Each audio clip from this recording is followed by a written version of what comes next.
Good morning to everyone. Good morning to the new members. It's good to meet you.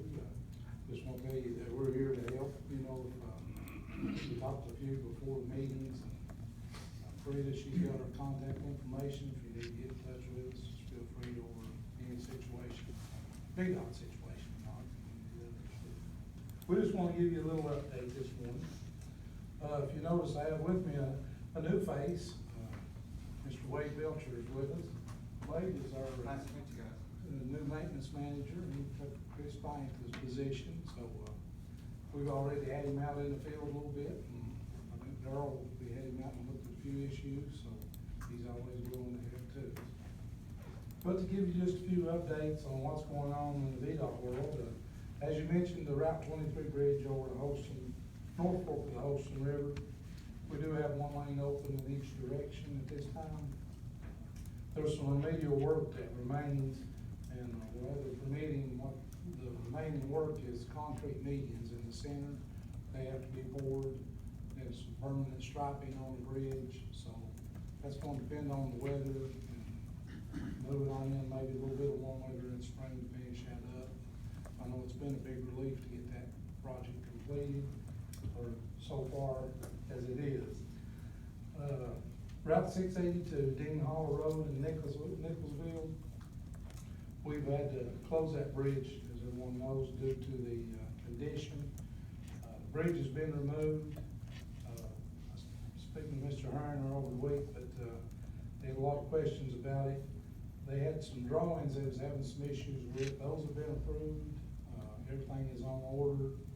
That project, currently they're doing some work on the concrete abutments, but it's gonna be a prefab bridge, which that means everything's constructed and brought in and set in. So that project is scheduled to go by May 22, but we're hoping with the incentive that was put on the contract that we'll see something a little bit earlier than that, and things are going good with that. I'll touch on this one, Route 23 project in Gate City. On 23, we're looking to do some work there with those turn lanes going over into the ball field, the dumpster area.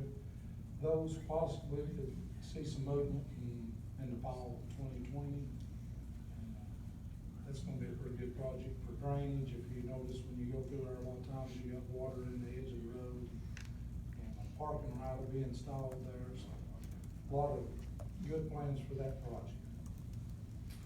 Our real rustic projects are, with the weather we've been receiving this winter, that we worked every day on those real rustic projects. Route 653, Hunters Valley East, widening and drainage has been completed. We pulled off the project and was working on another one. We had to go back, had 2 slides on the new cuts that we made with a little bit of rain we had recently. So crews are working on the 653 as we speak. Route 627, Copper Creek Road. We got half of the road paved. We locked the section on down to the new bridge. There was a large logging operation going on when we completed the project, so we didn't want to spend money putting pavement down and then it being damaged with those trucks. That's planned for the spring to go in and complete that project with paving. Route 670, Addington Drain Road. The road widening and drainage is complete, and we need to Service Street Road, and that's planned for the spring 2020. I would say one thing about Route 670, we met a lot of nice people on that road, and it was very helpful for us donating a little bit of extra property to help us widen that out, and it turned out to be an excellent job. Very pleased. Our next project that we're going to will be Route 760, Kimberlin Town Road, and that one should start in the spring of 2020. We're waiting on our environmental clearance on that one. That road's located in Fort Blackmore area off of 619.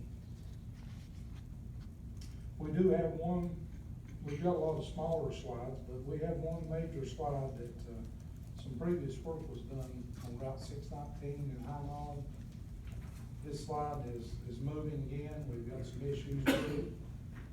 We've got an environmental fence complete. Everything's intact. The stone is been ordered, it's being delivered as we speak to the Fort Blackmore headquarters. And if everything goes as planned, maybe by next week, we can start that slide repair. And it will require the road to be closed. And explanation as far as we can get in and get out a lot quicker. I've talked to one of the property owners that live above that, and explained that to him yesterday. And we're looking at, hopefully within 3 weeks, when we shut it down and get it going back again, we don't run into any issues. And that's about all I have as far as the updates. Our next meeting that we have will be probably discussing the 6-year plan, which is when we have our public hearing, so I asked the board to consider what you'd like to handle that, and any roads that's maybe on your suggestion list. We're doing well with the real rustic projects, and funding seems to be coming in to help that situation, and we continue to hope to keep that rolling.